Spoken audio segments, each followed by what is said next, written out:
My name's Lara Hargrave. I'm with Great Notion Brewing, and here's Craft Beer and Brewing's Tip of the Week.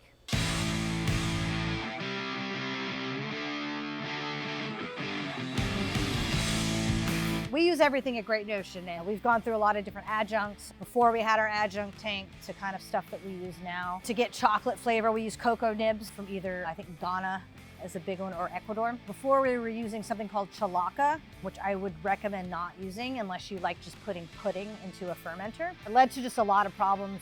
Loss yield was a huge issue. So do be mindful when you are adding something that's maybe a little sludgy or muddy. Just be mindful of your yield counts. Pastry stouts are already pretty low yielding with the amount of beer lost just from your adjuncts, literally soaking them up, from fermentation lost, from having to do the dumps from the trube. Sometimes our beers, I might knock out 25 barrels. We might only package 14 of it. So, kind of be mindful of that. And we started using things that were a little bit more yield friendly. So like cocoa nibs. Obviously not gonna sit at the bottom of the tank like the chalaka did. We use all different kinds of coconut products. We use almost like a coconut milk, a cream of coconut. It was really good flavor. When we do use coconut, we use half toasted, half regular sometimes. There's a pretty big difference between those two. Toasted coconut tastes like caramel, toffee, exactly like you would think, that toasty kind of flavor. You don't really get that kind of notorious sunscreen kind of Malibu flavor from it. So if you're trying to get something that's super coconutty, I would steer away from the toasted, because we like the half and half, because it does offer that toasted kind of cooked flavor along with that kind of sunscreen without being, too much sunscreen, approachable sunscreen.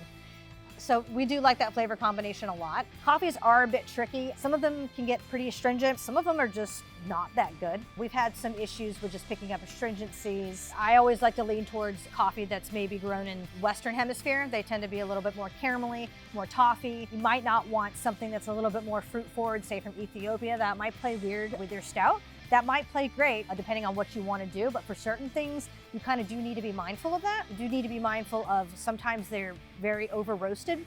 I always like to use something that's a light to medium roast, just because I've said, to kind of go back to the beginning, we've already got all those dark malts in there acting as roasted flavors.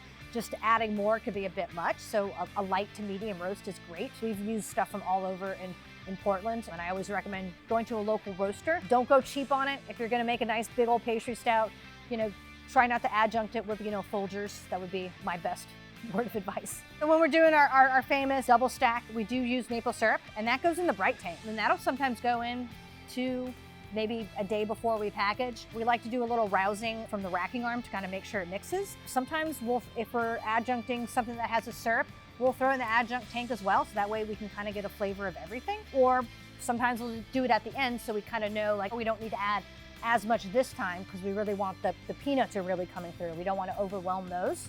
So if you want to layer it that way, you can as well. And you shouldn't have to worry about fermentation. If it is at 60 degrees or lower, you're not going to get any re-fermentation.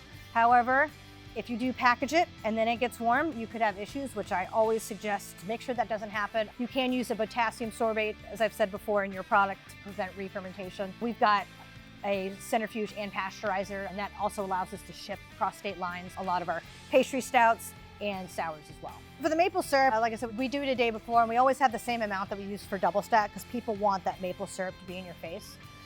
But sometimes, depending on the stout, like, we might add some in it, we just don't taste it very well. We're constantly tasting our beers to be like, oh, well, let's add another gallon of this, or let's add more of this. Or it's always better to add less and go back, and maybe you can add more, but you can't take away. And especially with a lot of these things that have flavors in them, they can get really astringent, they can start tasting gross. Less is more, you can always add. To learn more about brewing pastry stouts, click the link below.